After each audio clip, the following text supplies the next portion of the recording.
Hey everybody, I'm Howard, and this is Otter's Retirement Corner.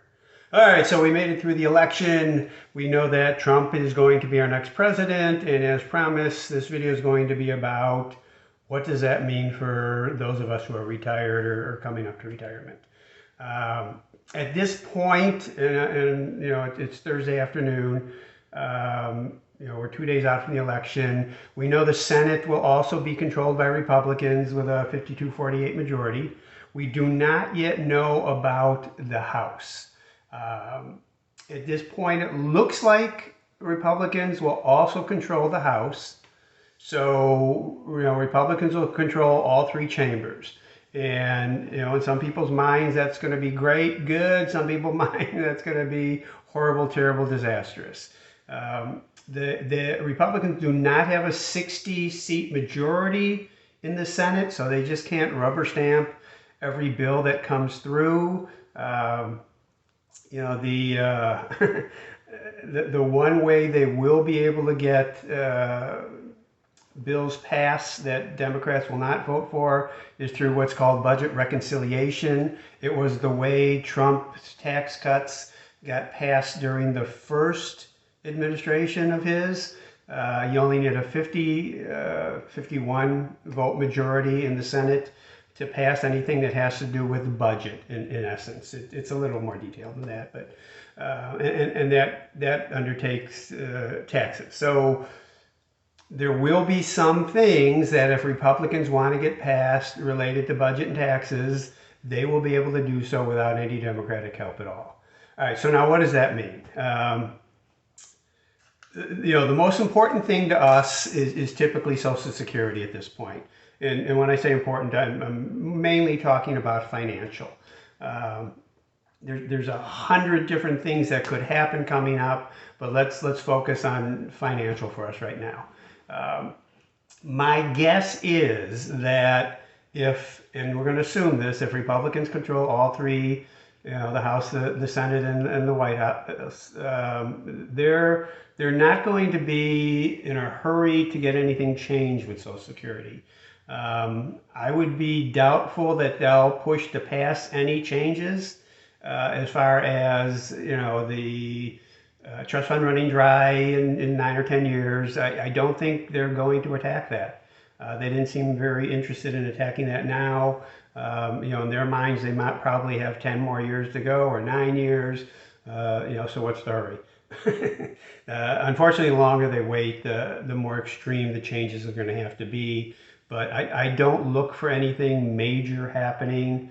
I know ultimately when they do want to change something, whether it happens in the Trump administration or later, it will probably be, and will probably have to be, a later retirement age. Instead of 67, the 62 to 70 for Social Security, with 67 being the full benefit retirement age.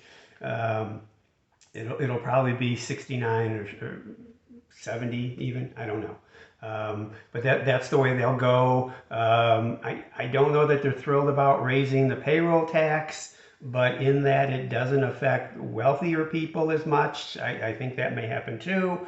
But I'm not looking for that anytime soon. I don't think there's any urgency on that. The things that Trump has talked about have been making Social Security benefits exempt from income tax. I actually think that's, and the Democrats are probably for that too, but I think it's a terrible idea. I think some changes need to be made to that. The reason it's a terrible idea is the people paying the income taxes on Social Security benefits are more often the wealthier people, higher on the economic scale. People getting $24,000 a year in Social Security and no other income aren't paying taxes, so it doesn't benefit them. It doesn't do anything for them at all. And the income tax you pay on Social Security goes back to Social Security. So without that money coming back in, and right now it's about $50 billion a year, and it could be $100 billion 10 years out from now. That's money that doesn't go in the trust fund, so the trust fund will run out sooner. So it's not a great benefit, and I think it's more hurtful than anything else. Um, could that happen? If the Republicans alone want to do that, yeah, I don't think that'll fall under budget reconciliation. So again, I'm dubious about that happening too. So right now for Social Security, I don't see a whole lot. And if anything does happen, as we talked about before, it's going to be bad, and it has to be bad. It's not just going to be bad because Republicans don't like Social Security, while there are some that do that. It has to happen. So there is a sect of the Republican Party that wants to make you think that if they lower benefits or somehow limit the amount that gets paid out in benefits, that the budget works better, that the deficit is less, that the debt is less, and we all know that's not true. Social Security has nothing to do with the budget or deficits. So the other thing, the extension of the tax cuts that we passed in Trump's first term, they expire at the end of 2025, and they have to be extended if we want to continue those tax rates. Otherwise, the tax rates go back to what they were prior to that change, and they were higher. So I can't imagine any Republicans supporting not extending them. They're going to want to continue those. It's tough for the Democrats to say we don't want to continue those. It's not politically popular, although fiscally, maybe we should let them expire. But again, I don't think anything's going to happen there, and I think the tax rates we see now will be enforced going forward.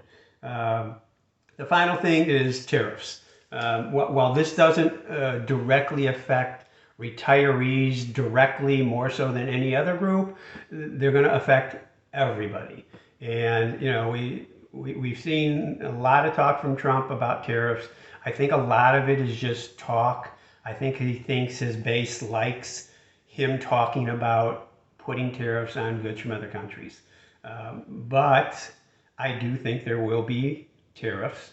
There will be bigger tariffs on China, and there will be tariffs on goods from other countries at the whim of Trump. He doesn't need congressional approval. Presidents have a lot of latitude, especially if they can prove the cause of it hurts the U.S. manufacturing sector somehow. And that's where tariffs should be used. If, for instance, China is paying their manufacturers or, subsidizing them to throw cheaper goods into the U.S. and it destroys the U.S. manufacturing industry in that particular, shoes or clothing or something like that. Tariffs are a way to stop China from dumping cheap products into our country and hurting our jobs.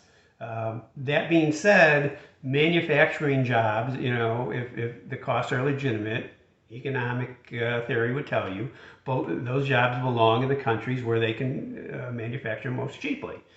U.S. is not a manufacturing country, we're a service country, and that's probably the way we're better off as consumers.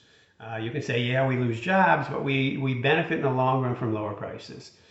All right, so if those tariffs go into effect, Trump's thought, and he's always said this, is those countries pay us money to sell their goods in the U.S., and that's absolutely not how it works. China does not pay a 20% tariff on their goods to the U.S. government. What happens is the importers in the U.S. pay the government that tax, and they bring those goods in, and to cover the cost of that tax, they raise the prices of the products they sell to the retailers. So, the end result is it's extremely inflationary.